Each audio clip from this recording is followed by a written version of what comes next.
quiet seaside town, an evil laid to rest centuries ago, has risen.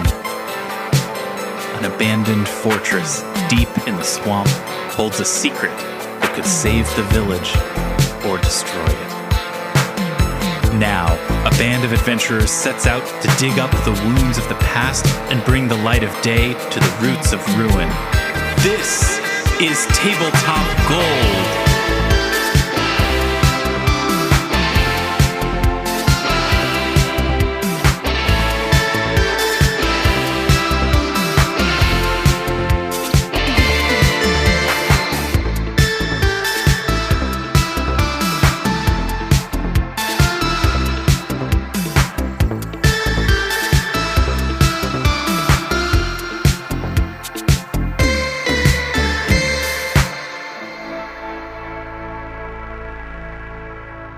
Hello, friends, and welcome to Tabletop Gold, episode 45. Oh, ow! The Colt episode.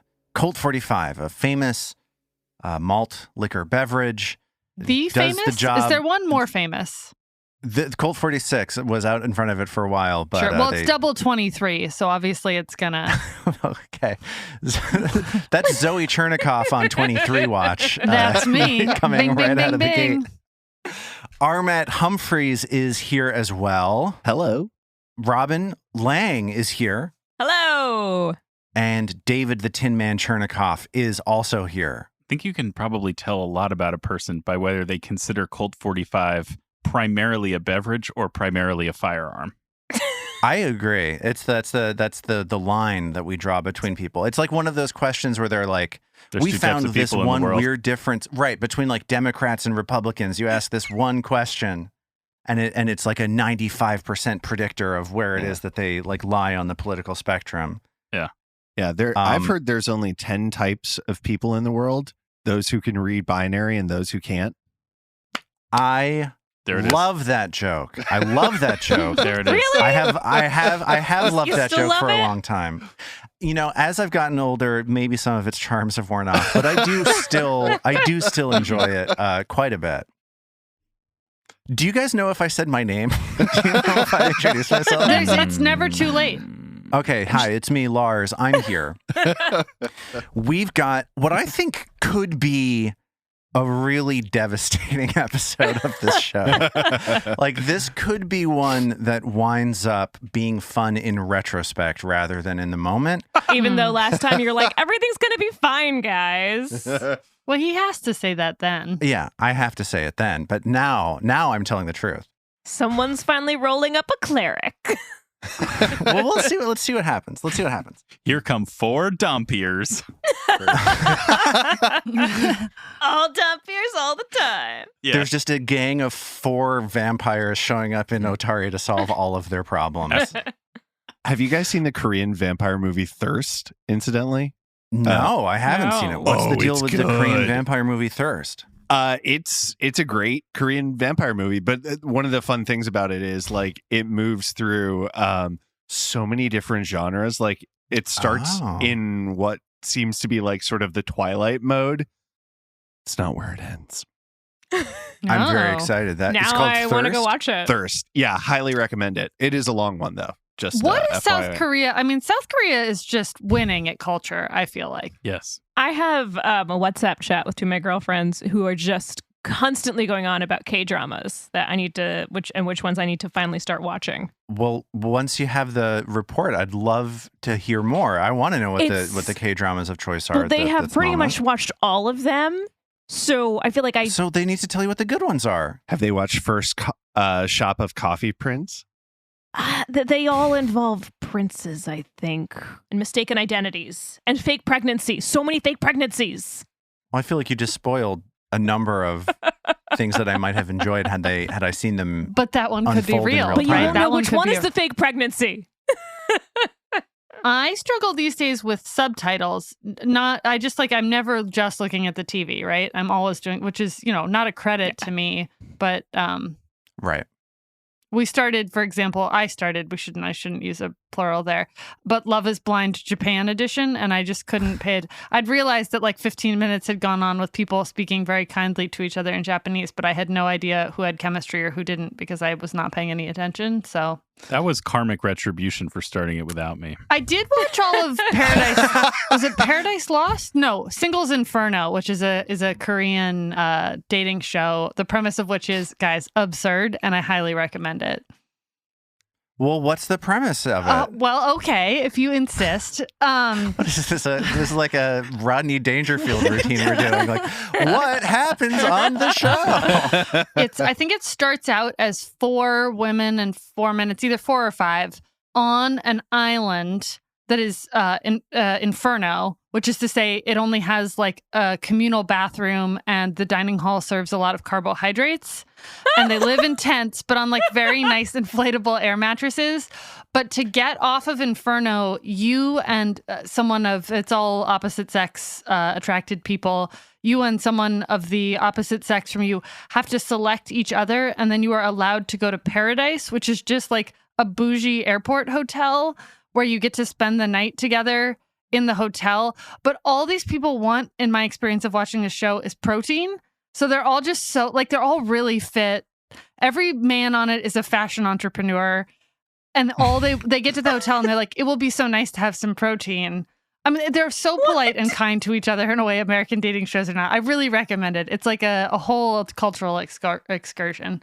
And the fact that these people are motivated not just by the promise of romance, but also by basic nutrition, that doesn't muddy the concept at all for you. It's like fad nutrition. They're not starving, right? Like what they are given to eat is like beautiful croissants. They're all upset at the number of carbs they're eating. It's right, not no, like don't. Yeah. I don't know. It's fascinating. That would never happen on an American show. Since we're talking about various entertainment things, I want to give a small update here. Yes. My wife is on spring break for this week and for last week, which has been a delight. It's been good. And I have been able to catch up on 3 marquee films over the course of the last week that I would like to give my irritating opinions on, if that's okay. Mm-hmm. Yes, please. First, I saw the motion picture The Batman, which is okay. a film about a man that dresses up like a bat and fights crime. Starring was that Robert Pattinson? Speaking of Twilight. Okay, so here's my deal with Batman. My stupid opinion about Batman, The Batman. I don't get why there's so much crime in this city. Like, what's going on in this place? Like Batman feels so unrelatable to me as a person who's lived in New York City now for 15 plus years. Where I'm just like, this is a fantasy. It's pure imagination that there would be this much crime in a place like this city. And I don't really understand what it is that we're doing anymore with these Batman movies. Like that. So that's my irritating Batman opinion. I also saw a film called Spider-Man: No Way Home. Oh, I want to see that so bad still. Just saw that too. I don't like the jokes. I don't think they're funny anymore. I'm done with these jokes in these Marvel movies. I don't like them. The third movie that I saw was Turning Red, Pixar's new joint where this girl turns into. I don't want to spoil it. I'm going to spoil parts of it. So this is the most spoilery opinion that I have. Yeah, you can't see the poster without knowing the premise. Yeah, the title sort of tells you that she turns into something red potentially. I have an issue with this movie where I feel, and I'm getting slightly into spoilers here. I loved the film. Like I genuinely loved it. I thought it looked beautiful, and I thought that the way that it told the story of like a teen girl like coming of age story, I thought was delightful. I loved it. Like of the 3 movies, I think this is the best movie. However, there is a scene that happens relatively early in this movie, and this is a spoiler. So if you haven't seen Turning Red and you're not interested in hearing this, skip ahead a few seconds. She turns into a red panda. And it's played at the beginning of the movie as though it is a parable about this girl getting her period for the first time. Then her mother locks her in an empty room by herself to isolate her from the family. And this is never addressed throughout the rest of the movie. This horrific behavior towards, and it's this kind of thing where it's like the movie is doing this big fantastical thing of turning into a panda. And if you hook only into the magical fantasy element of it, it's great. But if you read it as a parable, it's like this is a story about a girl who needs support from her parents and isn't getting it. It made me really, really sad. There's some serious mixed metaphors in it. Is this a Right? metaphor for going through the change of becoming a woman? Or is it actually just about transforming into a vicious giant panda? Right. Yes, totally. Lars, I completely agree with you. Robin, I completely agree with you. The first time I was watching this, I was like, why is this woman doing this incredibly cruel thing to her daughter? This is bizarre. I thought it was a really cool movie. I was just shocked by a couple things that happened in it, basically. Sure. Okay, before we get into our game, I just want to thank everybody who has left a review of our show of Tabletop Gold at their podcast app of choice. Rating and reviewing is the best tool that we have to help new people find us. So thank you to everyone who has done that. And I also want to thank a user on our Discord, a listener, a friend of the show. We're going to give AstroDude80 on our Discord a ballast point because they wrote and recorded and sent to us this ballast point jingle. If you don't remember, listener, there was an episode a few weeks back where we got into a lengthy conversation about keeping boats even by distributing weight correctly throughout a seafaring vessel. It led to a discussion of ballast points, which are, of course, a resource that I track and never tell anybody about. So we got a ballast point jingle from AstroDude80. Are you ready for the world premiere of the ballast point jingle? Oh, They're ready. Here it goes. Ballast points, you landlubber. I love it. I love it too. It's so good. It's so good. The moment when that voice first appears, it sends my blood cold. Let's play it one more Play it time. again. Yes, please. Yes, please. Round of applause for AstroDude80 for submitting this ballast point jingle. Here we go. Ballast points, you landlubber. They're also talking about how it's the same note as the hero point jingle.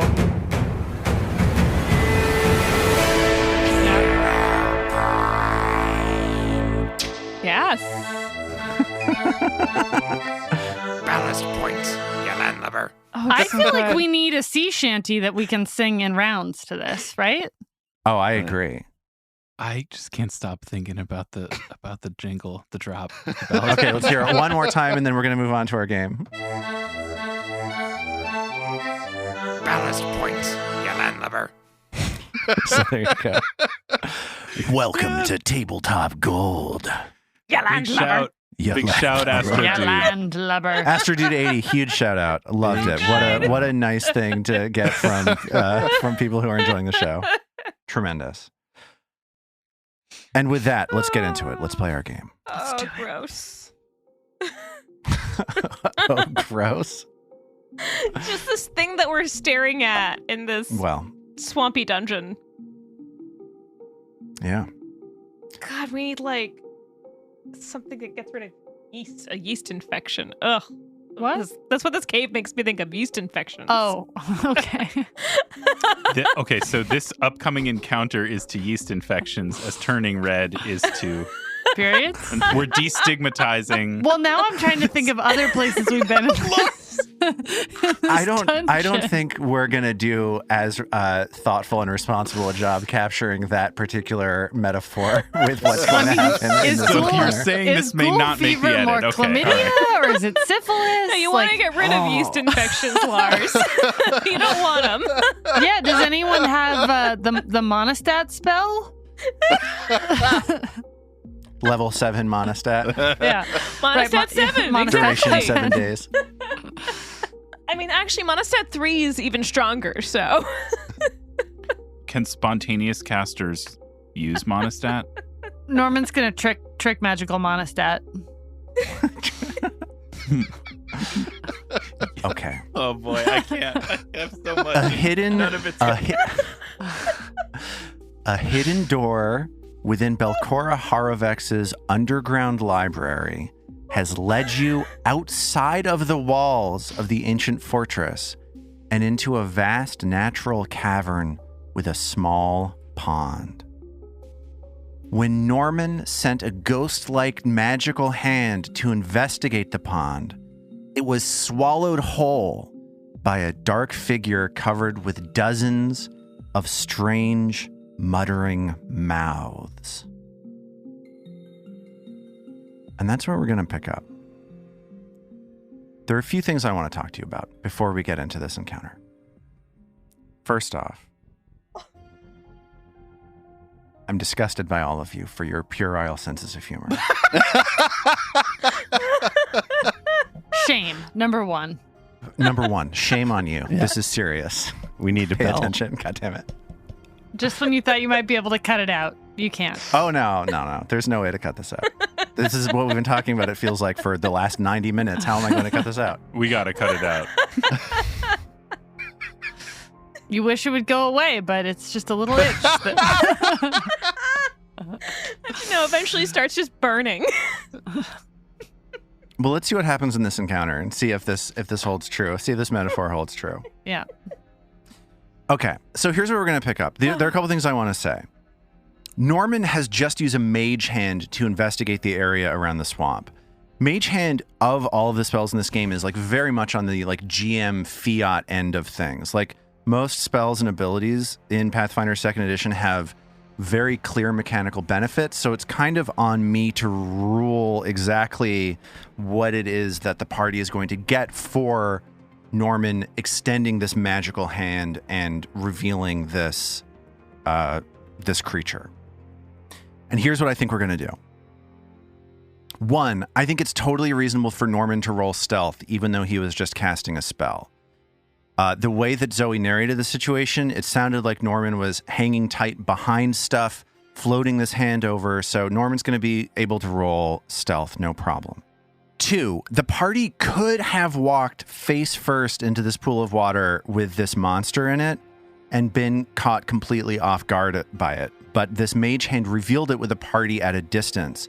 So I'm going to allow the party to have reactions on the first round, even if their turn hasn't come up, which would not have been the case otherwise. Cool. All right. And also, this is episode 45. So we are breaking off another 5 tonight. Everyone is set to 1 hero point, and we have a whole new hand of 4 listener-submitted hero point cards. Now, as this figure sloshes forward into the water towards you, your light finally illuminates it. The sound that it makes, dob, dob, dob, dob, dob, dob, dob, dob, dob, dob, dob, dob, is ceaseless and maddening. But you're able to see that this creature making this noise is a writhing mass of pink flesh adorned with these previously mentioned muttering mouths, but also covered with eyeballs, teeth, and like tongues coming out of it, little tufts of hair.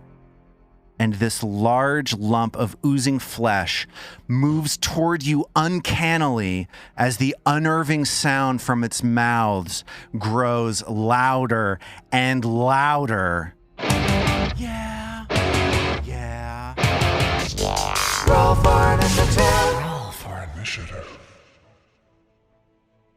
Okay. Woof. There are going to be a couple moments during this encounter where I say something like this. This dead. roll is extremely important. There are a couple rolls here that are going to tell the difference between something okay happening and something really bad happening. And this initiative roll is one of those important rolls. So, Zoe, how did Norman do? Well, Norman almost rolled a 26 for initiative, but then that die just tipped over to a 12. Slow. That's bad. It's not the end of the world. Norman going late is not a huge deal. Armat, what did you roll? I rolled a 6 on the die for a 13, so slow. Not great. Again, not terrible. Vadim has a reaction because of the fact that Norman exposed this creature. Not a big deal. Trill. Robin, what did Trill roll for initiative? The dice are still not with Trill on this delving expedition. And I rolled a 3 for a 13. Oof. This is very bad. Very bad. Very bad. We'll see what impact this has on the encounter, but I am very nervous about this. David, how did Mag roll for initiative? 81. Oh, okay, cool. You're fine. You guys should be fine. That's a 17 for Mag. So I think maybe this caught the whole party a little bit off guard. Like Mage Hand was going out there to look around, but finding something like this and such an immediate bamboozling assault on the senses, we are all on our heels. It totally makes sense that you would be caught off guard by this. This is like nothing else that you have seen on this floor of the dungeon, right? It's not a ghoul. First off, it's not a ghoul. Ogriel got just below Mag. That's a 16. Oh. Our friend, the monster here, rolled very well indeed with a 29. Can we hero point that so they roll lower? You could hero point your own initiative if you wanted to. And here's the first thing that this creature is going to do. They are going to lurch forwards towards Ogriel, and as they fly forward in the air, all those little mouths combine into one enormous mouth that attempts to envelop Ogriel entirely within its body. Well, I mean, insult to injury. Like a master Uber bite attack? Fuck you is my point. There are a million mouths on this thing. You're going to see some bite attacks. Let's just say it. Let's just call a spade a spade. You're going to see some bite attacks, okay? They may do nothing. We may all die here, but you are going to see some bite attacks. Well, I look forward to that. So here's what's going to happen. See Zoe running through the house and just attacking David from behind. Ogriel is going to make a reflex save to try to dodge out of the way of this attempt to engulf it. And in doing so, Ogriel is pushed back, and this creature, its mouth open, continues advancing upon Vadim. So I need Vadim to make this reflex save that I just threw in the chat. 28. Okay, so Vadim also makes the reflex save and is pushed out of the way. This creature, with all of these mouths and all these tongues lolling around, is surrounded by Trill, Mag, Vadim, and Ogriel at the bottom of these stairs leading into this natural cavern. They open their mouth and chomp down on Ogriel. That's a critical hit. Oh, as I rolled a 30. Reaction, please. Let me roll the damage first, dude. Okay. Dude. That's 20 points of damage to Ogriel. Glimpse, please. Okay, so what does that do? I'm going to choose Enfeebled. Okay, this monster is not going to back off from attacking, so they're going to become enfeebled. And how much damage does Ogriel resist? 5 damage. Okay, so Ogriel takes 15 damage. This creature, you see it slump down as it becomes enfeebled. And it's going to have one more action.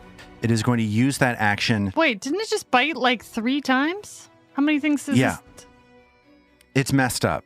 It's terrible. It gets like 100 actions? It gets 100 actions. He keeps You've moved moving, like it 80 keeps times. biting. What this bitten, creature is going to do as it bites onto Ogriel, the teeth are going to clamp down on top of Ogriel, and Ogriel is now grabbed.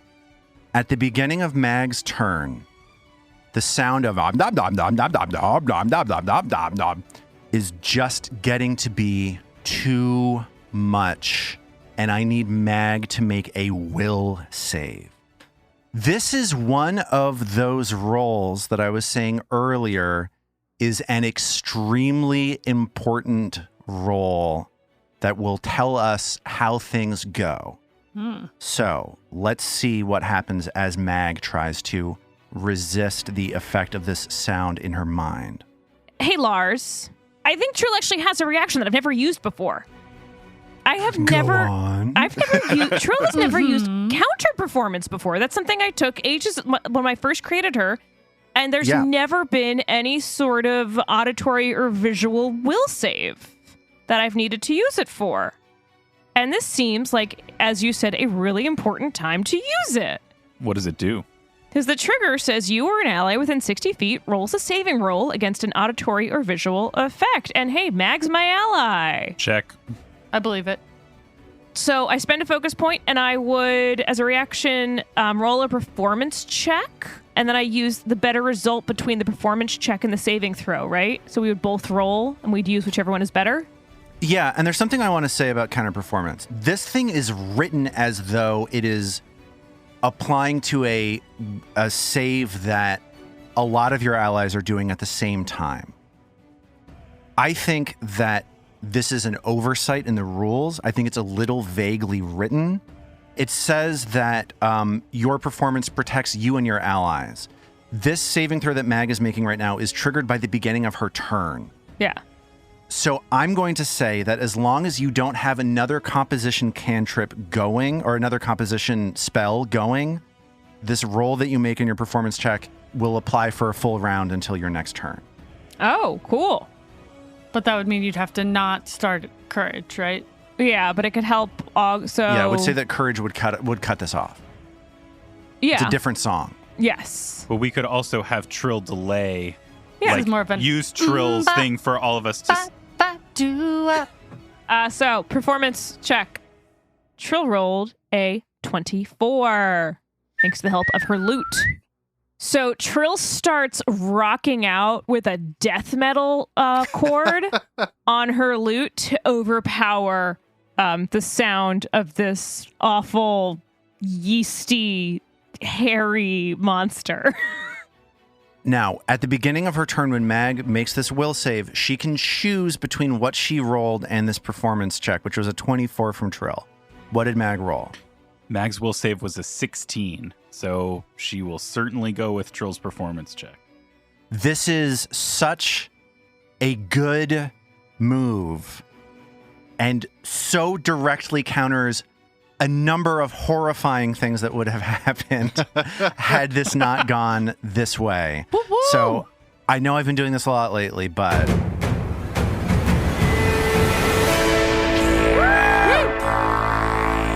I mean, this is such a decisive moment here. You know, this is not over yet by any means, but the fact that people can listen to Trill's performance rather than listen to this maddening mumbling is a big deal. So it's Mag's turn. Mag's got three actions. What's she gonna do? Well, rage for one thing. Yeah. After raging, she will start with a two-handed strike with the bastard sword. And that is a 2 on the die for a 12 to hit. That does it. It's super easy to hit this thing. It's so big and blobby. That's going to be a miss. Mag, it completely bypasses your attack. Well, I was thinking about tripping it, but boy, we're surrounding it. It's pretty easy to get this thing flat-footed. So I'm just going to hit it again. Second strike. Hit it again. For Mag. And that is a 10 to hit. Is a 10 going to do it? 10's not going to do it. Too quick swings from Mag miss their mark, and it is now Augriel's turn. Augriel will use Trill's performance as he tunes into what Trill is laying down. Oh, I think this one is also good. I like this song, not the one I was hearing before you started Trill's singing the song. Really just playing some baby metal. That would be the Japanese metal band that I really like. I also really like them. Oh, what should I do? As he screams over the sound of both Trill's music and his nom nom nom nom nom nom. Escape and grab it and bite it. Augriel lurches forward, trying to wrap his arms around this mass of undulating flesh. Here comes an athletics check versus the fortitude DC of this creature. That is going to be a 12, which is a critical failure. Oh, boy. Which means that as Augriel lunges forward to grab this creature, a mouth opens up and clamps down on Augriel's hands. He's already grabbed, so don't even worry about it. That's why you said escape. That's what you meant, David. Okay, very good. Yes. I understand now. Augriel says, "Oh, I understand now," and attempts to escape from this grab with a athletics check. That's a 14. That is going to miss. And Augriel starts panicking. I have to get away from this thing. I have to get away. And he is going to try to escape one more time, hoping for anything good to happen. That is a 22 minus 10. It's a 12. Augriel is still grabbed. At the beginning of her turn, Trill needs to make this will save or use her performance check. I would use my performance check. Very good. Wait, I thought you were going to delay? Okay, yeah. So I'm going to wait till the end of Norman's turn to go. Okay. It is Vadim's turn. What So- will Vadim do? Not to sound like a broken record, but Vadim's going to jump right into attacking this thing with a double slice. Well, Vadim needs to do that will save first. Yes. Will save or follow Trill's performance check, please. I think I'm going to go with the performance check, thanks. Amazing. Interesting. Okay, I can see that. And then 24 is working out real well. Yeah, that's pretty good. It's rocking out in her loot. Ba, ba, ba, do. No, not this time. Usually, yes, not this time. I don't know that there's been a yes so far, to be fair, which is fine. Usually, I'm with you. Lars may not be, but I am. Fair. We better tell her yes, or she'll keep doing it. So that is a 17 to hit and a 10 to hit after Vadim rolled a 1 on the die. Well, let me tell you something. That 17 misses. That 10 misses. You get the impression that this creature's eyes are locked on you. It seems as though flanking does nothing to it. And here's that fumble card. A fumble card because you fumbled hard. I really did. Very bad. This fumble card was drawn on Vadim's dagger. This is very bad. The name of this fumble card is Bent. Your weapon's current hit points are reduced to its broken threshold. Your dagger breaks. So Vadim, seeing the monster catch the dagger in one of its many mouths and break it in half with its teeth, drops it with a free action and immediately uses his last action to draw his backup dagger. So cool. Vadim's backup dagger. As Norman sees this dagger fall into Vadim's hand, it is time for Norman to either make a will save for some reason or listen to Trill's song. I think he's jamming out to Trill's Japanese heavy metal, soft metal, whatever fun music it is. Negitsune. So yeah, Norman wants to know what this thing is, and he cannot wait to find out that it's inevitably religion or survival, which he has none of. Which does he need to roll for this? This odd-looking Arcane. creature seems like it dwells in the places below the surface and would require an occultism check. Love that. Much better. So give me a blind occultism check, please.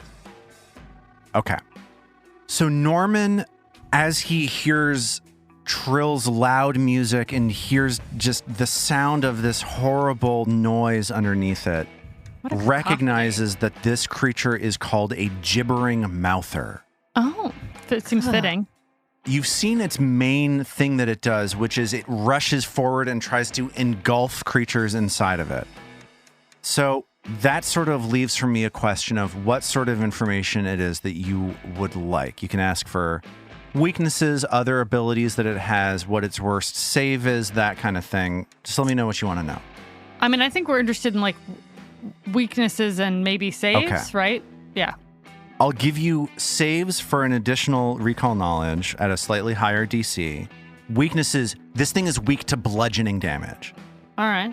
All right. You know that it can be pummeled effectively. God, everything about this just sounds like guys I dated in college.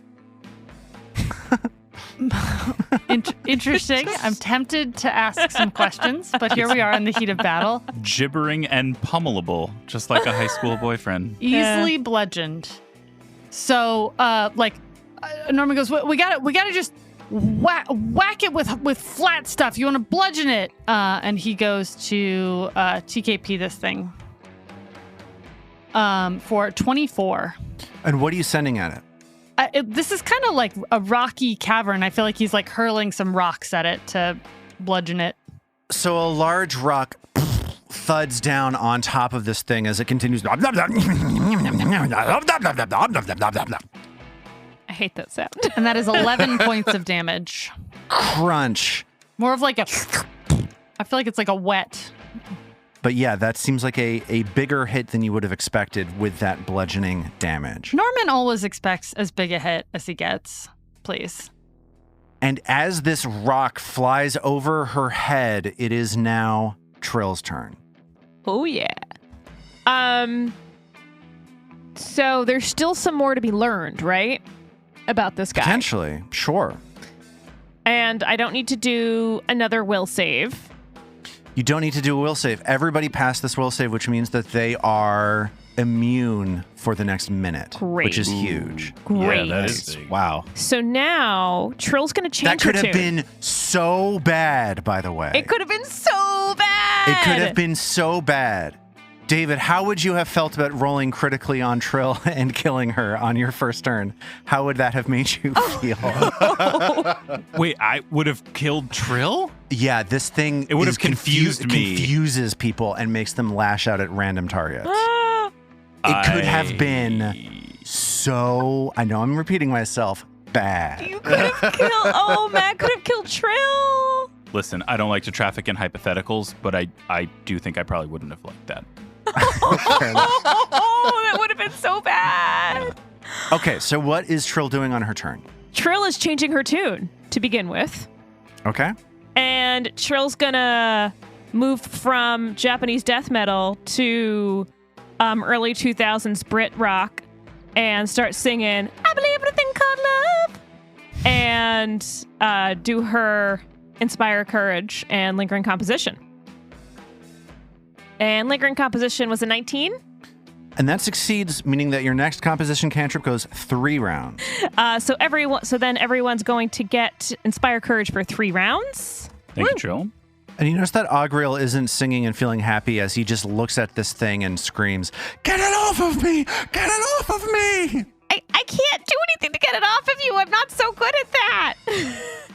And for Trill's next action, I'll do one. I can do another occult check. Okay, so Trill takes a look at this, and what information was it that you were looking for? Let's go for other abilities. Yeah, what to look out for. Okay, so you have learned in your studies of the occult, you've heard stories as you have roamed the countryside about people getting trapped deep underground and running into this sort of creature. You know that if it takes slashing damage, and a mouth will open up from that slashing damage, and it will bite the person that slashed it. That's very good to know. And Trill passes that information along to Vadim. Yep. And with Trill's last action, all Trill can do is raise her own shield. So Trill casts the shield cantrip, and we are at the beginning of round 2. That round 1 was phenomenally good for the party, even though a small amount of damage was done. Everybody has taken the sound that this creature is making into account. Nobody was confused by it. Nobody lashed out and attacked their friends, which was huge. You have a sense of what this creature might do. Maybe a game plan is coming together in your minds. We'll see. Here is what is going to happen on this creature's turn. So it reaches out and tries to bite Vadim. So here's a Jaws strike against Vadim from this Gibbering Mouther. That's going to hit. That is a 30 to hit. That's a Ooh, critical that's a crit. hit, unfortunately. So here comes critical jaws damage against Vadim. That is 20 points of damage. Ew. Piercing damage. Oh, that's too many mouths. Oh. And as it's biting you, a cut is opened up on Vadim's arm, and he starts taking 1d4 bleed damage, and then it grabs a hold of Vadim as well. So Vadim is now grabbed, and it seems as though the mouth that was grabbing Augriel has re-upped that grab. So it's holding on to 2 of you now. Dang. Mag sees this creature lurch forward, and it opens up in a huge mouth that tries to collapse all around Mag, and I need Mag to make a reflex save. That is a 2 on the die for an 8. Ooh. Okay, so this creature collapses forward onto Mag, and Mag finds herself engulfed by this creature as she is inside this Oh, God. sickly thing. Here's how engulfing works, okay? When you're engulfed by a creature, a number of bad things happen to you. One, Surprise. you are slowed 1. So Mag is now slowed, meaning that she gets 1 fewer action per turn. 2, she's grabbed, meaning she's flat-footed and immobile.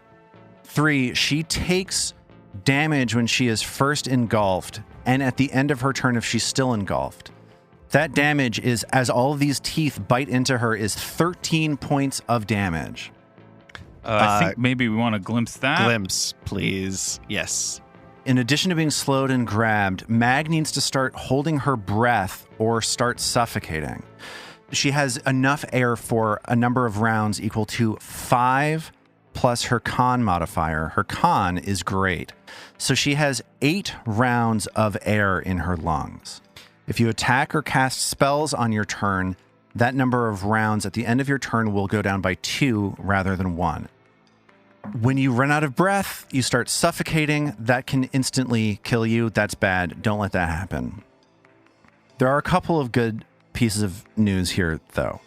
Oh, when yeah? you're engulfed, yes. When you're engulfed, there are some things that you can do to alleviate that situation. 1, you can attempt to rupture it. You attack the inside of the engulfing creature only with lighter weapons, anything with a bulk of light or lower, which would mean not the bastard sword, probably not the warhammer. If you had another thing that was lighter and you do piercing or slashing damage with it, you can cut your way out. This creature from the inside has a lower armor class. It is flat-footed to you while you are inside of it. In addition to That's trying to what she rupture it, said? you can attempt... Yes, fair enough. You can also just try to escape from it. You can escape from it like any other grab, doing an athletics check, an acrobatics check, or a unarmed strike roll. So that's what's happening to Mag right now. Mag, slow, grabbed, taking damage, being digested by this horrible creature. Really not what it is that you want happening to you. After that happens, this creature is going to swing around towards Trill and attempt a Jaws strike against It gets her. like 100 actions. It gets so many It actions. has so many mouths. Oh, you're right. It's out of actions now. It attacked, it That didn't grabbed, stop it it engulfed. before. Fine. Last time it had Yeah, like I wasn't cheating last time. I'm cheating now, but it's fine. And we did the glimpse for Mag's damage reduction, yes? Yes. So are you re-upping the Enfeebled. enfeeble? Yeah, totally. Okie doke. Thank you. Still enfeebled. Mag, at the beginning of her turn, finds herself in the inside of this many-mouthed horror. What is Mag going to do? I don't feel confident that the javelin's going to do enough damage, so I think I'm going to go the old-fashioned way and just try to escape it with an athletics check, since that is my strongest skill anyway. Because we know what happens when David thinks about javelins. that's true. This is my highest roll of the encounter. A 7 for an 18 to escape. Dang. Mag struggles against this creature trying to escape. It is enfeebled. She feels it give way slightly, but then it sucks back around her and she's still grabbed. Boo. If I try that again, is there any kind of penalty, or am I just rolling Yeah, the same multiple check? attack penalty. It'll be down by 5. It'll be down 5? Yeah, escaping counts as an attack. Yeah. All right. I'm going to try and escape again. That Maybe you'll roll is that- a 20 on the die. Woo! I was literally about to say, maybe you'll roll that 20 this time. Yeah. Scrunches down and slowed, and she just blasts her way out of this creature and tumbles onto the ground. Born again. Born again, like Ace Ventura 2. Oh, Jim Carrey, he had to get in here. He had to get in here. A rhino's butt. So Mag is able to catch her breath as she breathes again. Her turn, sadly, is over, but she is on the ground. She is no longer suffocating. She is no longer grabbed. She is no longer slowed. Got it. I only got 2 actions because I was inside the thing. Because you were slowed. Whew. Whew. Good job, Mag Mag. hears this creature as this sound now reverberates around the room because Trill is no longer counterperforming it, but she's able to withstand it. It is now Augriel's turn. Yeah. Let's say, like, how would Mag respond to that as she bursts out of this thing and onto the ground? I think she would probably say something like,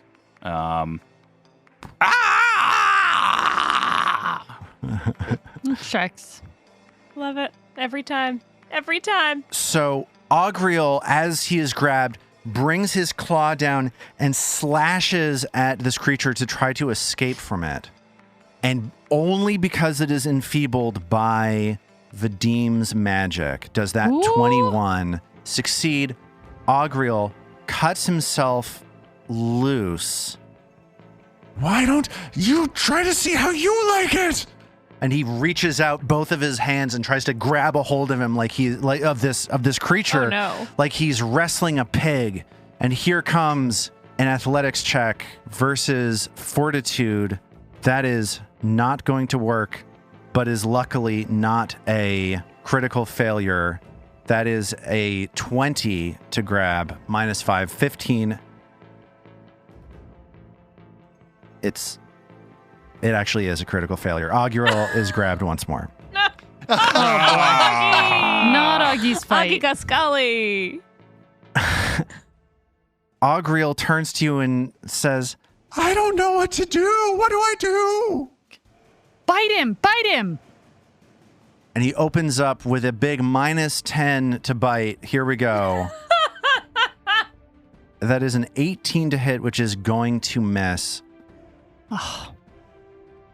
Bad turn from Augriel, and Oh. that's it for Augriel. It is now Vadim's turn.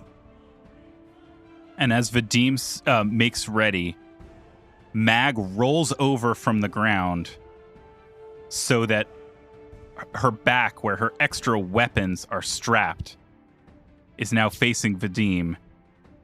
And she screams at Vadim, "Drop your sword and arm yourself!"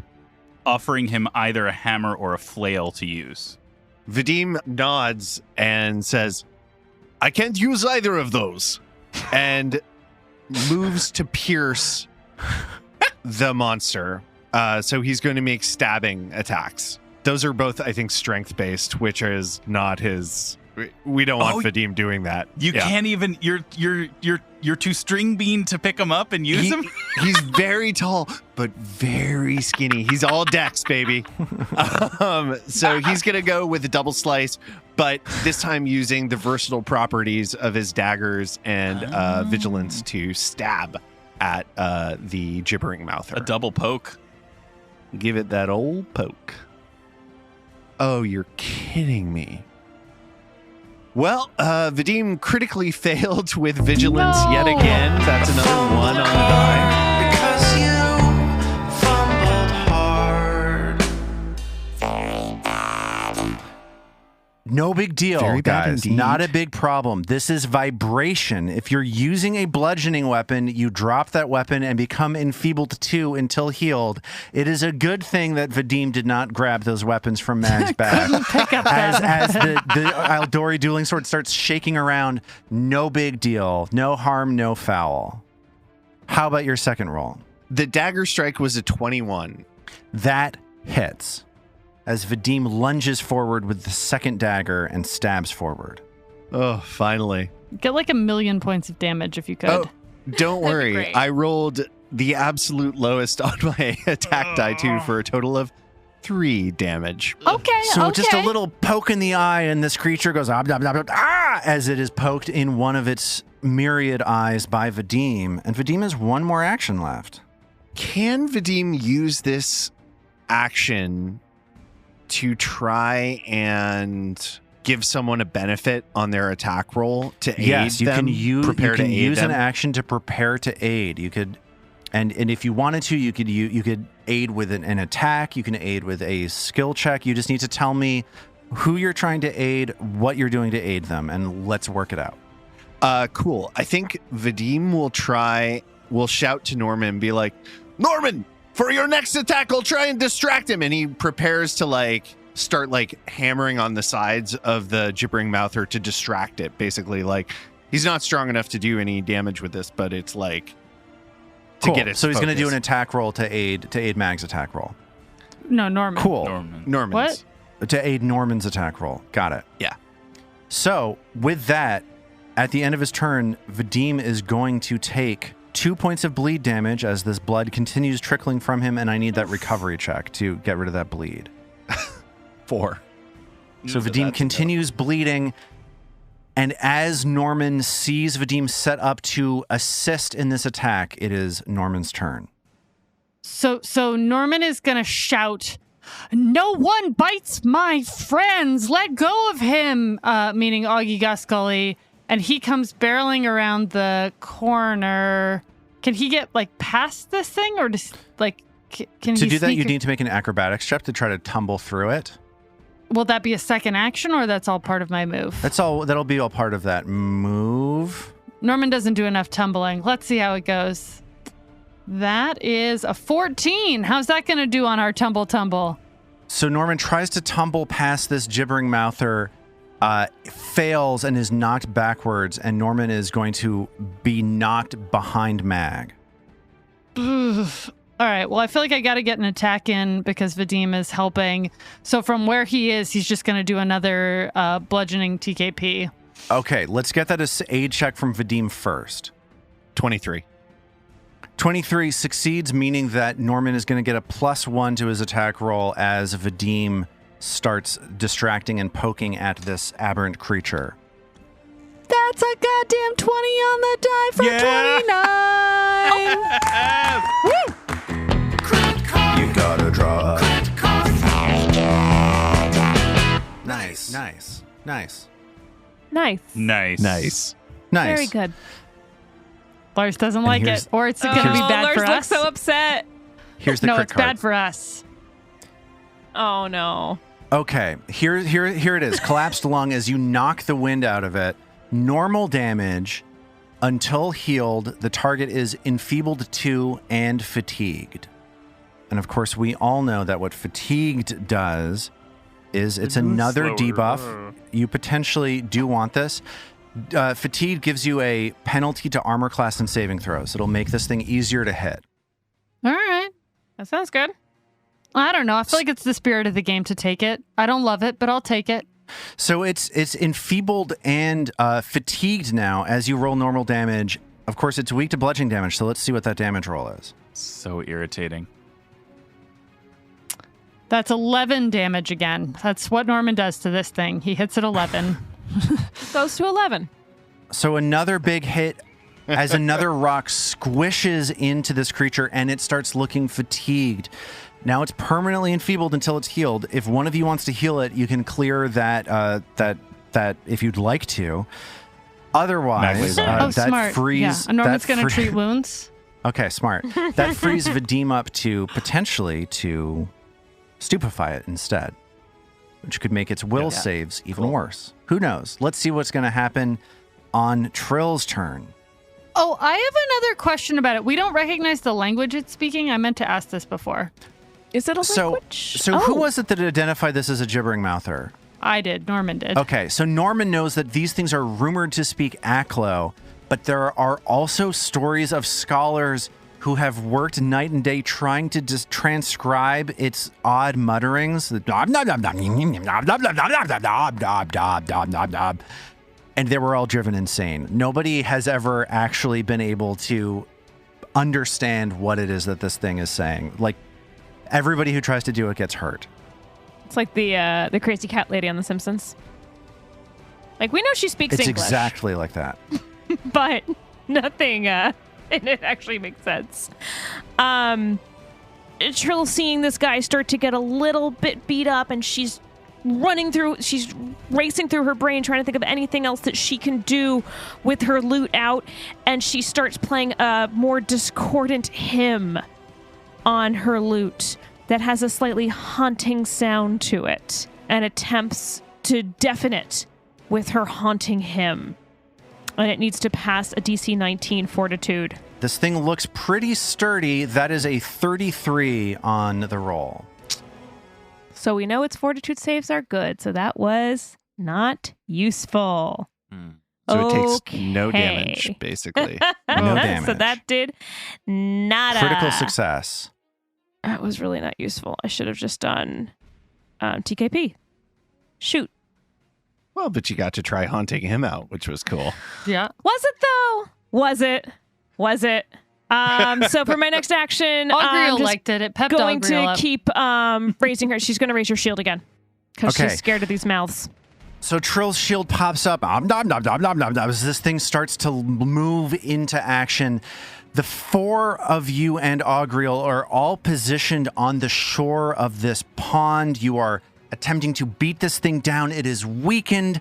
It is fatigued. It just hasn't had anybody do a ton of damage to it yet. Let's Hey. see if that changes here on round 3. Norman has done an admirable job doing consistent Some bludgeoning damage. damage. And you know what? God bless him. He's the only person doing it.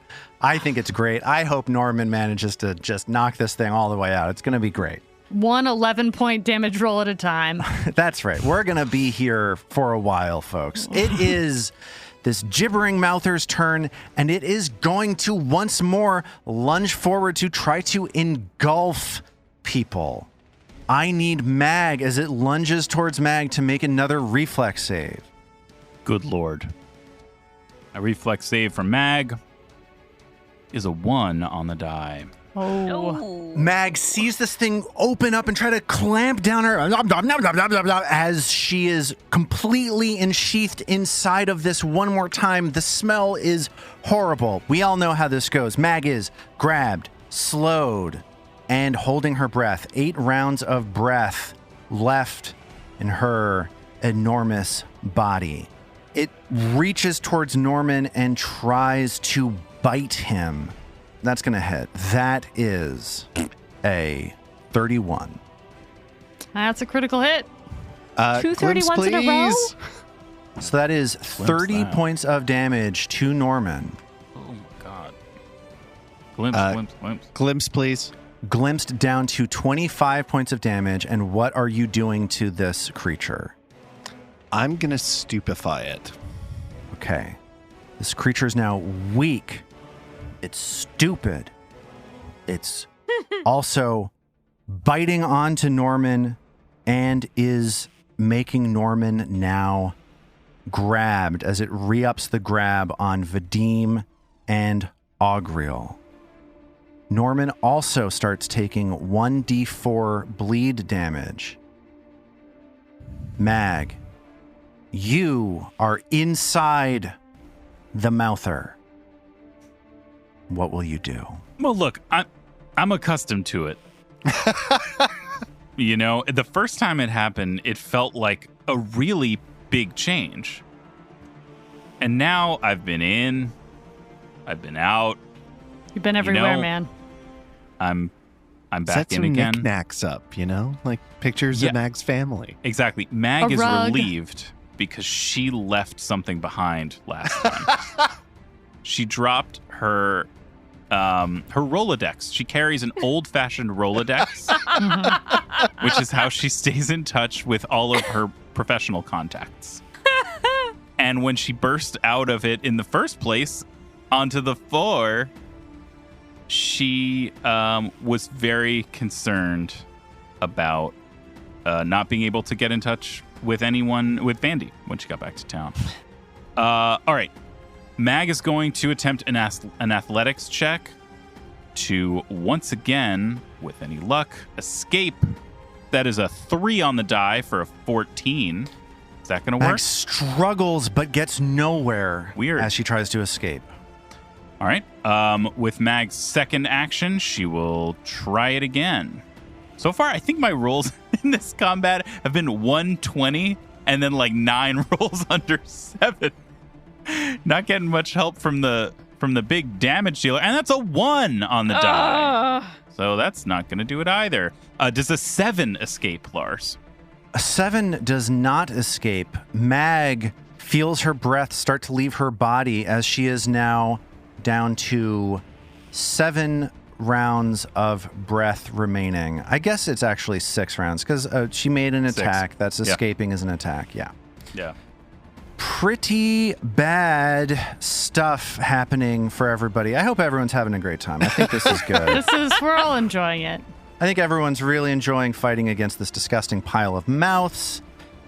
It is Real now fun. It is now Augriel's turn. Poor Augriel. Augriel grabbed, says, Wait a minute. I just thought of something. and swings his leg around to try to trip this creature. No. Here comes an athletics check against the Mouther's reflex save. And that is going to succeed as Augriel flips this creature on its back, and it is now knocked prone. And then Augriel starts trying to escape once more. Here comes a unarmed strike trying to get out. That is a critical failure, and they're going to try that again. And that also fails. So Augriel struggles. That was a 24 on the die. So Augriel struggles twice against this creature, grabbing it as Vadim, grabbed, bleeding. Bad situations, but is looking at this prone, gibbering mouther that is holding on to him. What will Vadim do? Sorry. I'm picturing now this thing on its back with Mag's feet sticking out of it, while it's also holding on to, is everyone except for Trill grabbed? Sure, kicking. Yeah, everyone has a mouth clamped down on their arm. And it's got the other 3 members of the party grabbed at least by one arm, but it's like writhing on its back, and I'm kind of picturing one of those sushi rolls that has the fried soft-shell crab with the fried legs sticking out of it. Yes, it's just as delicious as that. That was a weird connection. I'm sorry. Yeah, no. This picture's just so bizarre. It's super weird. It's very different from where we've been. I'm glad for a change of pace, for sure. Little crab legs. What we all But need. you guys are really getting worked over by this thing. Yeah. Vadim will drop his weapons and just begin sort of pummeling on this thing, trying to see if he can knock Mag loose, maybe, I think is his. He's not very strong, but he's going to try it anyway. He's wiry. I like to think he's scrappy. So the first unarmed attack roll is a 25 to hit. 25 hits as Vadim feels his hand squish into this disgusting monster. Ooh. That is 6 damage. You feel it crunch underneath your hands as you get the impression that you have done more damage than that to it. Cool. He is then going to swing with his left while he is still grabbed. That is a 9 to hit. That's going to miss. Okay, and then he will use his last action to prepare to aid, again, by distracting with an attack roll. He will do that for Norman, hopefully to TKP.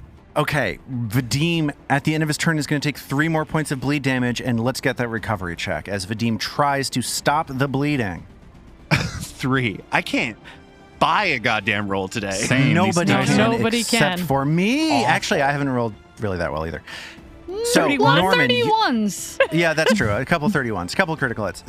So Norman, you see Vadim setting up to aid you with another attack. You are grabbed. You are bleeding. What will you do? Norman can TKP while grabbed, right? Yes, but you need to make a DC 5 flat check to see if you're able to move your hands to do it effectively. So he could try to break free first. Sure, you could do that for sure. I feel like I'm going to fail the flat check right now. It's flat-footed, right? Because it's on its back? It's prone. Correct. Big opportunity for Norman. You know what? He's just going to go for it. He's feeling hurt. He's feeling bit. So he has to roll a d20? Yeah. As Norman is grabbed, he's trying to beat a 5. That's a 4. And the spell gets interrupted as this creature crunches down on Norman. Jeez. So that was one action, or is that two actions? That was 2 actions. Well, he can either try to pierce it with his rapier, or I guess he has to roll for the rapier again. It's just spells that can get interrupted. Anything with a manipulate action, that's not attacks. Attacks will not get interrupted. That makes almost no sense to me, but I understand that's the rules Spells of the require you game. to move your hand and do incantations. When Unlike you're grabbed, hitting someone there's with a rapier, where you have your you just have to it lunge doesn't matter. forward. You don't have to do the lambada with it like you do with the spell. All right.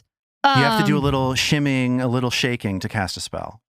I don't know, guys. Should I try and pierce it with a rapier while it's flat-footed to get better damage, maybe? Or should I pull out the magic wand with the scroll? Or you could do an unarmed attack. Sure. Norman punches it. But, so did he already attack once, or because he failed, is this his first attack? Like, am I doing this at a -4, or is this... You're doing this at a -4. Not gonna go well, guys. It's a 25 to hit. What did you roll on the die?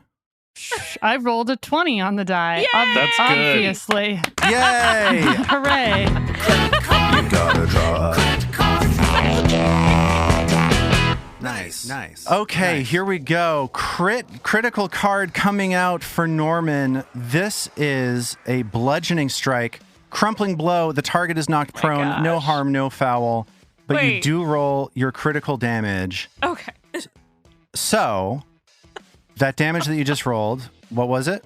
6, so doubled is 12 bludgeoning damage. With the weakness, so that's going to be a big old hunk of damage to this Gibbering Mouther. And at the end of Norman's turn, Norman is going to take 2 points of bleed damage and needs to make a recovery check to try to save out of the bleed. 15. Norman saves out of bleeding, no longer bleeding. Cool. Okay. Trill sees Norman clobber this creature with mag inside of it. What is Trill going to do? I hate this thing. This thing fucking sucks. I hate it. So Trill's response to this thing is Magic Missile. It's time. Using one of her last spell slots. I have a feeling we'll head back to town soon for you to... Yeah, exactly. go Let's to use sleep. it. So Trill is going to use all 3 actions for Magic Missile. Nice. Let's roll that damage. I rolled 11. That's what we roll.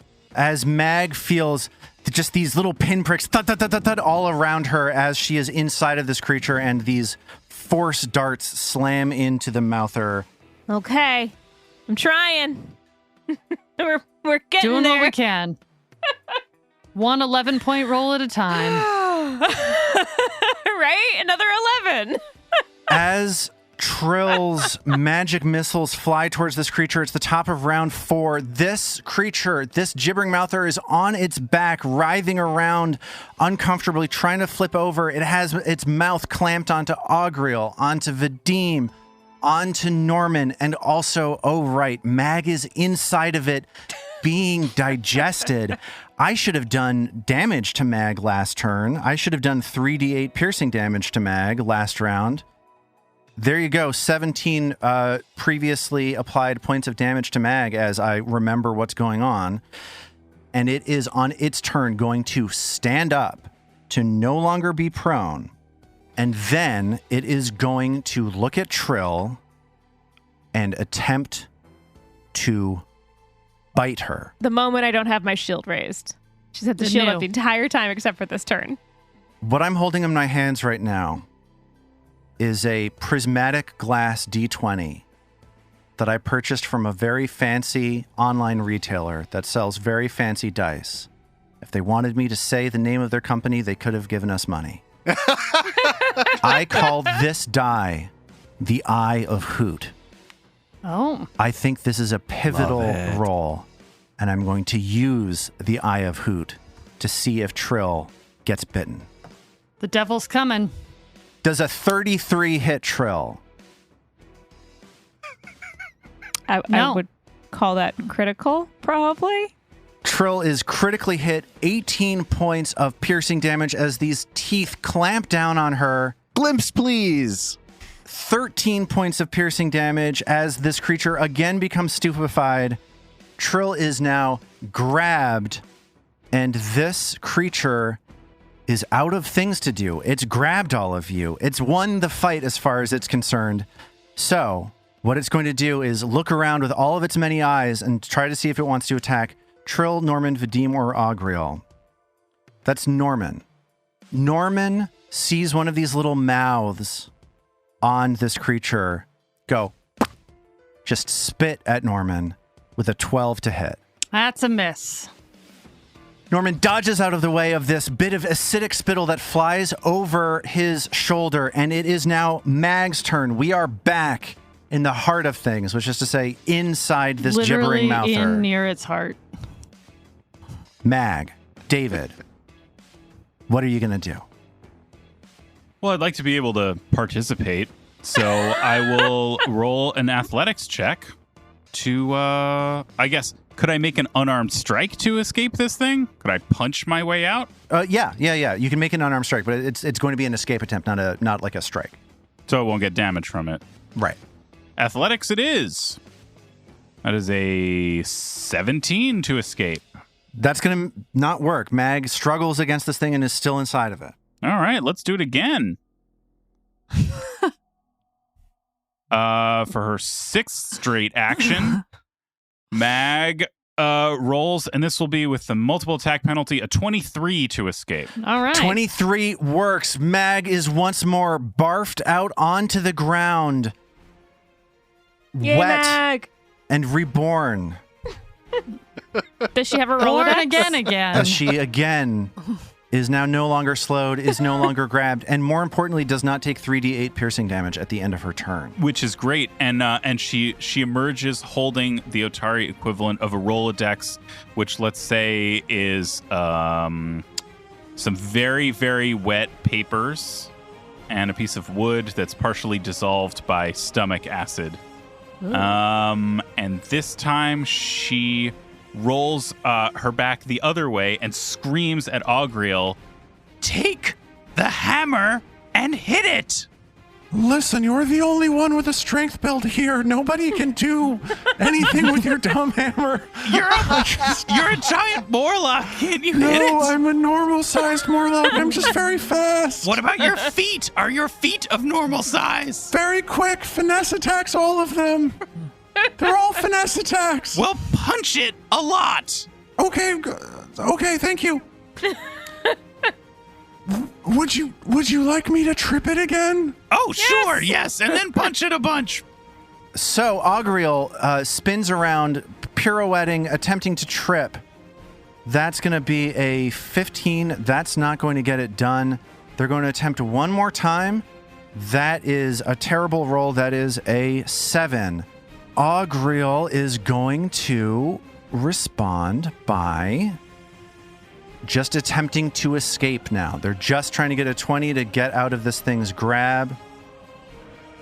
That is a 16 to escape the grab. That is not going to do it.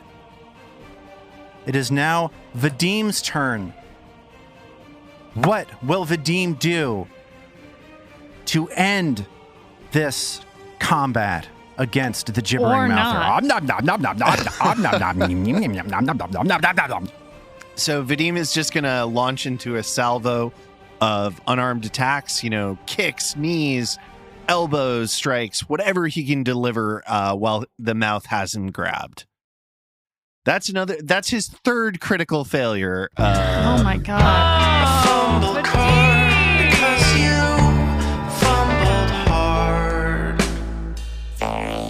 Okay, it's not that bad.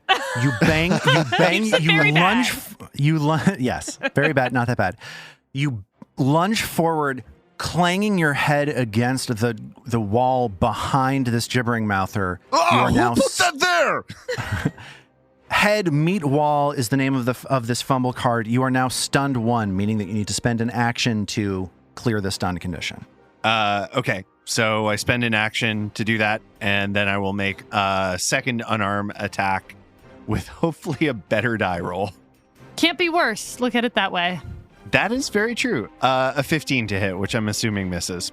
Yeah, that's going to miss. This thing dodges out of the way. It is Norman's turn. At the end of Vadim's turn, Vadim is going to take 1 point of bleed damage, and I need that recovery check. 6. I have not Vadim, rolled above. Still bleeding. Norman, here's the deal. You're inspired by Trill's beautiful song. You are grabbed onto. There's a mouth on your leg. There's a mouth on Trill's leg. Lots of legs have mouths on them. Most of the legs have many of the mouths. You're looking at this Gibbering Mouther. You know it is weak to bludgeoning damage, but it also sucks and is so annoying. What are you going to do? I think Norman's feeling desperate. He's getting very close to death. So he's got his mesmerizing opal on his cloak, and he's gonna try and flash it at this thing to distract it. Oh, pretty jewelies. Does the monster like pretty jewelies? He says, growing less and less lucid over time. So that's a deception check, right? Yeah, this opal flares to life. That's a 26 plus his mesmerizing opal. Against this stupefied Gibbering Mouther, that is a success on the die, but this opal flares to life for a moment, and all of these eyes become entranced by it. You see all of these eyes on this Gibbering Mouther turn to see you, turn to see this flashing opal. That makes this a critical success with your feint attack, or with your feint attempt. A critical success means that you throw your enemy's defenses against you entirely off. They are going to be flat-footed to your melee attacks until the end of your next turn. Ooh, that's great. And it's melee only? Correct. So I guess Norman's just gonna fucking hit it twice. He's flailing around. He's just gonna hit it. That's a 12. That's a 12 hit. 12 misses. Norman's fist flies above the creature. And a 10. How about a 10? Does a 10 hit?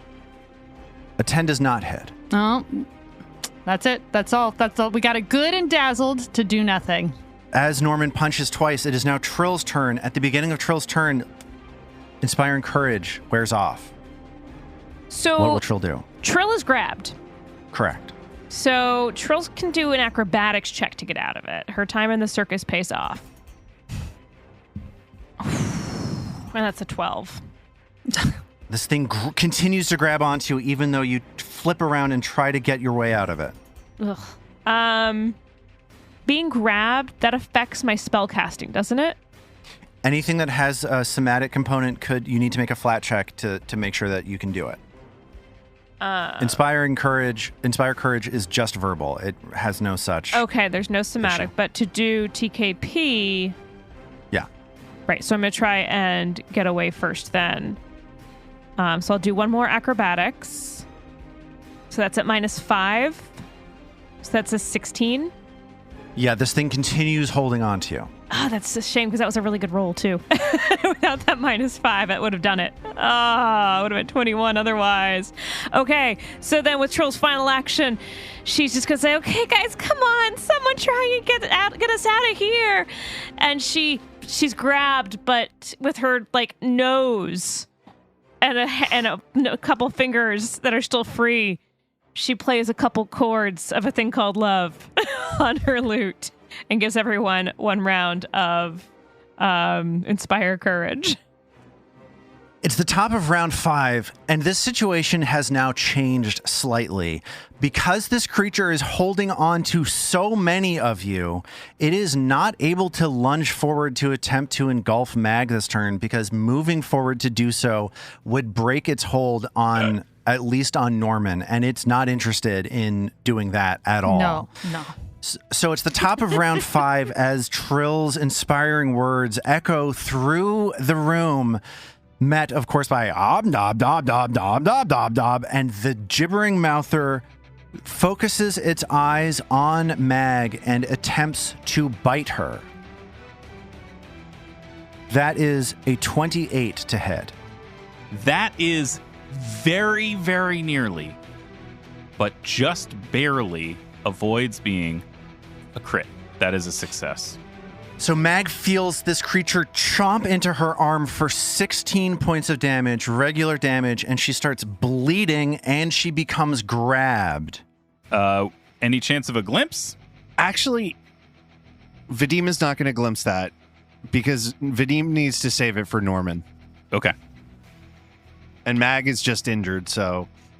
Look at it this way. Norman may face so much damage that the glimpse doesn't matter and he still dies. Yeah, that's cool. I have 21 hit points left, so Yeah, Yes, sorry. Norman is. all good. Yeah. So that reminds me, I should be attacking Norman. And thus Yeah. died Norman. No! Oh, The yes. It's coming. Gibbering Mouther opens up his jaws and again tries to bite into Norman. Here we go. Here comes the Eye of Hoot one more time. Another 33. Let's do it. This time it is not a 33. It is a 26. That hits. Okay. Here comes the piercing damage. Very good attack roll. 18 points of damage. Glimpse. As predicted, doesn't matter that Vadim glimpses it. Norman is dying 1. Norman gets knocked unconscious. And because that was only a regular hit, not quite a critical hit, that means that Norman only goes unconscious and to dying 1, not to dying 2. What a relief. It's okay. It's okay. We're Yeah. gonna get Norman out of this. People Are we? get knocked down all the time. Yes. Yeah. Yes. Do you know how many times I've been dying 1? I can't even begin Get to that tell on a you how many bumper times sticker. I've been dying 1. That is the end of the Gibbering Mouther's turn. Mag sees Norman crumple to the ground. What is she going to do? She lets out a scream sob of anguish. Ah! All right, what can I do? Can I use a weapon while grabbed? I have to pass a flat check. No, only if you're trying to draw a weapon or something like that. Do I still have my weapon out even after I've been eaten twice? You haven't told me that you have dropped your two-handed bastard sword. I believe you are holding a two-handed bastard sword. All right, so if I want to grab a different weapon, I'm going to have to pass a flat check. Correct. What is that flat check? 5. All right. With a free action, I'm going to drop the bastard sword on the ground. Clang. And I want to grab the warhammer from where it is strapped on my back. So I will give you now a flat check. That is an 8. Mag feels the warhammer slip out of the sheath on her back. So with my second action, I'm going to make a strike with my bludgeoniest weapon. That is a 2 on the die for a 13. That's a miss. And I'll make another one. That is a 19 on the die for a 25. Yes. That hits as Mag hears her enormous warhammer slam into the top of this creature. Max damage, 15 points of bludgeoning damage. Whoop, whoop. A huge hit against this creature as you look at this thing and it's chanting or it's muttering, it's infuriating dialogue. It gets raspy and strained. And Mag, as she feels the weapon impact collapse into and devastate this creature, screams, "As noted previously, I prefer to be able to affect my circumstances.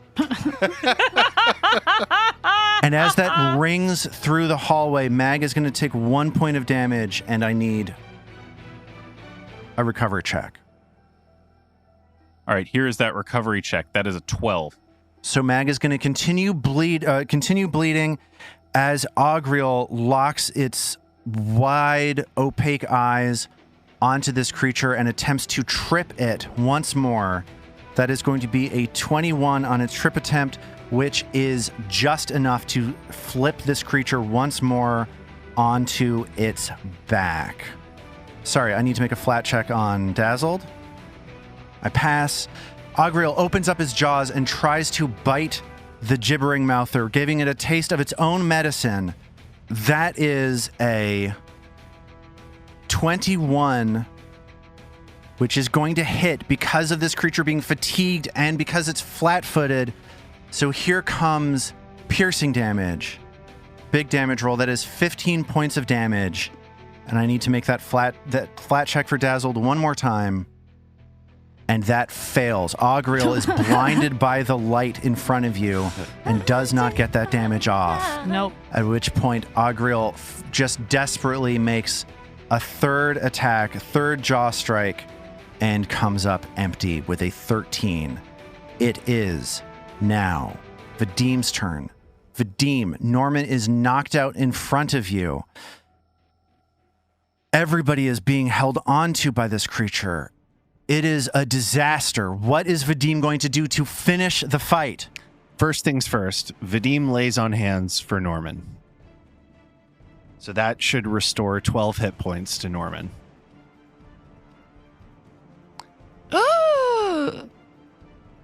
The next thing Vadim does is launch into a flurry of blows, not like the monk feat, just like a poor, sad champion of Pharasma trying his best. Right, a flavor flurry of blows, not a mechanical flurry. Exactly. When you said monk feet, I spelled it F-E-E-T in my mind at first, Little not monk feet, F-E-A-T, and I was Gentle. picturing a monk doing it with their feet. Well, that is a 17 of monk feet trying to hit, which I assume does not. Just misses. Let's try that one last time. Oh, no. I rolled a 3, so we're good. That's an 8 to hit, which... At the end of your turn, you will take 1 point of bleed damage, and I need that recovery check. Hey, 18 on the die, finally. Vadim's bleeding stops, and it is now Norman's turn. Norman is prone, on the ground, wounded, grabbed onto. Because he is grabbed, that means he is immobilized. And because he's immobilized, that means that he cannot stand up. So Norman lays here? What are my options? You can try to escape the grab. You can attack with a penalty. While you're prone, you get a penalty to your attacks, -2, which offsets the flat-footedness that this creature has to you because of it being flipped over and because of your fainting it. The world's least useful mesmerizing opal. Saved it all these times, and here we are. I guess he tries to escape. I don't know. I think acrobatics is his best bet there. So Norman tries to shimmy himself out, having seen the darkness of Nimbleoth herself, for a 16. Does that do it? Does not do it. Norman is still being held onto by this mouth clamped down on top of him. Was that an attack? The acrobatics? Yes. I don't even fucking know, guys. I guess he just tries to hit it? I don't know. So I guess Norman tries to escape again. That's a 1. Oof. Norman still being held onto by this mouth clamped onto him. And I guess Norman pulls out his magic missile wand, which he's been wanting to do all fight. He's going to die holding his magic missile wand, having fired his mesmerizing opal into the abyss. Hey, we should all be so lucky. Let's get a flat check to see if Norman can draw that magic missile wand. Oh, he's definitely not going to be able to, Lars. Who are you kidding? That's a 2. He absolutely cannot take that magic missile Norman wand out. feels the mouth clamp down on him as he tries to draw this scroll or wand, whatever it is. Was scroll. And that is it for Norman's turn. Trill, you see Norman prone on the ground being eaten by this creature. What is Trill going to do? Trill's got to try and get out because there's not much Trill can do when she's stuck here and all But of her Trill stuff's has somatic. seen how hard that is to do. But like, Yeah, what else hit can it Trill or do? frost it. It doesn't need that much damage, but I feel like we gotta hurt it. But the problem is Trill's shit is all somatic. So you need to beat a DC 5 flat check. Contrary Right. to my rolls on that, the odds are in your favor What that you you'll need be able to do do to it. get magic missile off is beat a 5 on a flat check, not escape the grab. Escaping the grab is way harder. Yeah, that's a 75% success rate. So Yeah, I guess you're right. Okay. Is Magic Missile better or is TKP better? Since TKP is actually bludgeoning. Well, but you might fail TKP. Magic Missile, you know you're going to hit. Magic Missile could still be interrupted by the And grab, that's though. actually a spell slot, which is actually much more painful because then I can't Then use Soothe TKP, later. I don't know your spell TKP. inventory as I'm well gonna as do you do. TKP. Okay, Trill's gonna do TKP. So Trill is looking at this guy, and okay, I can't. None of us can get out of this. I'm gonna throw some rocks at it, and she TKPs, and she rolls a 20 for the attack. Doesn't you have to roll the 5 first? Give me the 5. Give me the Oh. flat check. I'm sorry, the flat check. Rolling a d20 for the flat check. Just so you know, that 20 would hit. Yep. This is how we die. This is it. This is how the whole party dies. The fucking 3! And we will pick up from there Damn it! next time.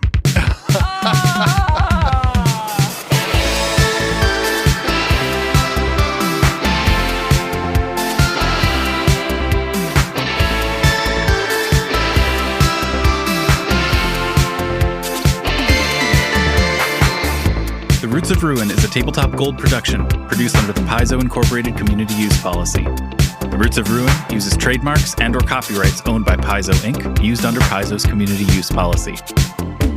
We are expressly prohibited from charging you to use or access this content. Paizo does not recognize, endorse, or sponsor this project in any way. Original characters and content are the property of Tabletop Gold.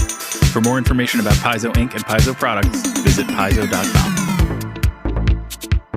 We at Tabletop Gold would love to hear from you. Email us at letters@tabletopgold.com and find all our social links at tabletopgold.com.